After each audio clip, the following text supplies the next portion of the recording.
Good evening, social media. This is Rich again, back for your third and final video blog of the night for Tuesday, March 17th, 2015, around 8:10 p.m. on St. Patrick's Day night.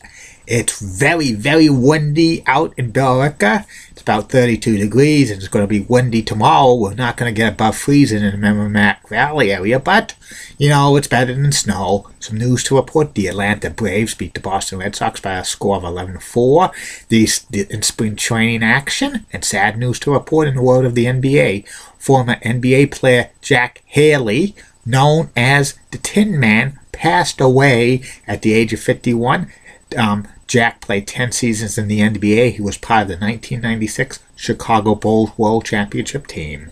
And that's about it on the news. My third and final video blog subject of the night is the second personality profile I'm doing today. And it's about the greatest Montreal Canadiens player of all time. A legend in Quebec, Canada, and all of Canada. I'm talking about the late, great Maurice Rocket Richard. Maurice was a legend in Montreal and the world of professional hockey. And Maurice was born and he grew up in Montreal, Canada. He learned how to skate at age 4, but as a child, he did not play any organized hockey. He actually played baseball and he was a boxer as a youngster, and he did not play organized hockey until he was a teenager, age 14.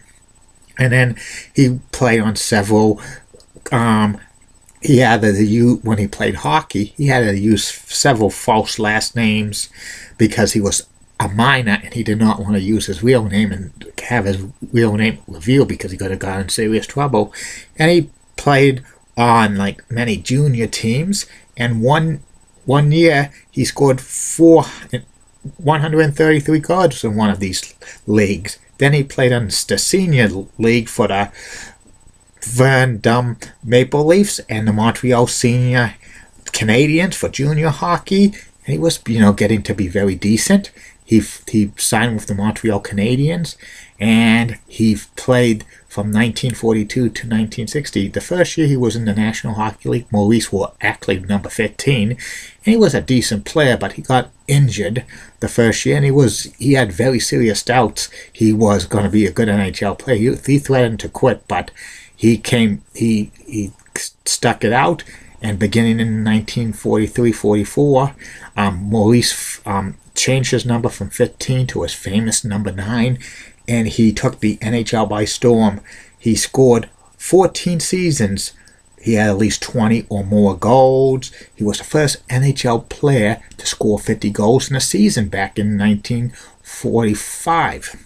And he, 7 times, he was the first NHL all-team selection for the postseason team. 6 times he was the second team selection. 5 times Maurice led the National Hockey League in scoring. He was a pure goal scorer, probably one of the best goal scorers in NHL history. And 13 times he played in the All-Star game. And 1 time he was the National Hockey League's most valuable player. 8 times he played with a Stanley Cup winning team, and he was part of the famous punchline for the Montreal Canadiens back in the 40s, which had Elmer Latch and Tobe Blake. Latch spoke English only, and Tobe Blake was bilingual, speaking French and English, and Maurice Richard just spoke French for many, many years and stuff like that.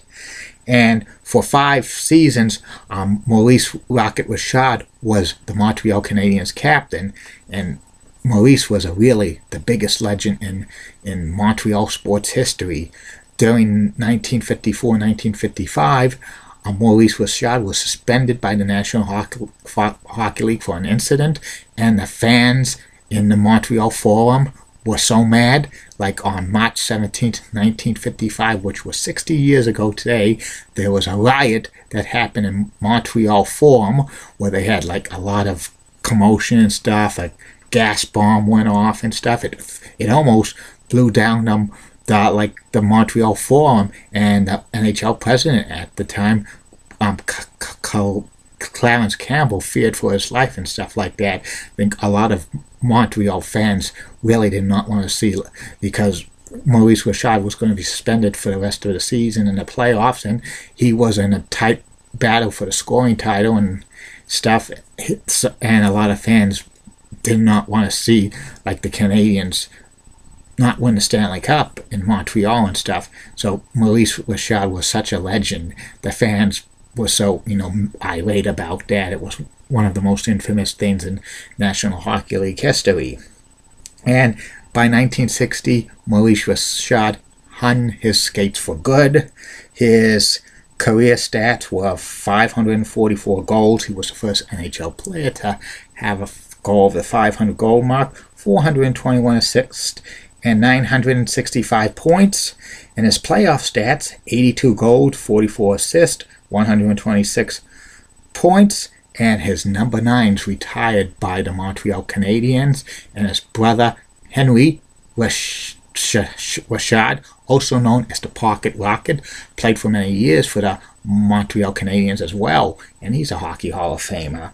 And Maurice was inducted into Hockey Hall of Fame the next year in 1961. They waived the 3-year period for him because he was such a good player. He was an ambassador to the world of hockey and in the NHL. For many, many years, he worked for the Montreal Canadiens as an ambassador to the team, a goodwill ambassador. He tried coaching. In 1972, he actually left his post as an ambassador for the Montreal Canadiens to coach the Quebec Nordiques of the World Hockey Association, but he only coached 2 games because his heart did not feel like being a coach and stuff like that. And after he quit that job, he returned to the Canadiens and continued to be a goodwill ambassador for many, many years and stuff like that. In 2000, Maurice Rocket Richard passed away at the age of 78. The whole, Quebec was in mourning and stuff like that. In fact, they had a state funeral for Maurice Rocket Richard because he was beloved and revered in the whole province of Quebec in Canada. Usually state funerals in Quebec, Canada are reserved for politicians, and he was probably one of the first non-politicians to have a state funeral, which is pretty amazing for anybody. Maurice Richard was a legend, probably the Babe Ruth of the National Hockey League. The NHL named the top goal scorer each year. They get an award called the Rocket Richard Award for most goals scored in the National Hockey League each season. So Maurice Richard is probably the best pure goal scorer in National Hockey League history, and he's a legend. That's about it on him. And that's about it for me for the night. Tomorrow, we're going to do it again with 3 more video blogs. I'm going to review WrestleMania 4 and WrestleMania 5, the WWE's granddaddy on them all. Both those pay-per-views, WrestleMania 4 and WrestleMania 5, were held at Trump Plaza, which in Atlantic City, New Jersey. And also, the third and final video blog of the night will be about the person I profile, Andre Dawson, Baseball Hall of Famer. Playing a little bit of catch-up with these video blogs because they were missed in prior couple of days. But, we have to play catch-up on stuff like that. So, I might be doing, 2 person I profile video blogs, on Thursday just to catch up because, I have a schedule and I like to stick with it. And we'll be back on normal schedule on Friday for the video blogs and stuff like that. Have more good topics and stuff.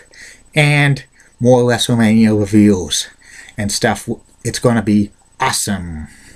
And coming soon to these video blogs, Philadelphia sports legends. That's going to be probably the end of next week. And in April, there's definitely going to be ones about personality profiles of the great ones. I'm talking about, do you smell what The Rock is cooking? And Wayne Gretzky and Heidi Pratt and Julie Broughton. And my Major League Baseball preview is coming in April. Probably April 1st or 2nd. And also April, my predictions on the NBA playoffs and the NHL Stanley Cup playoffs. Have a good night, everybody. See you tomorrow.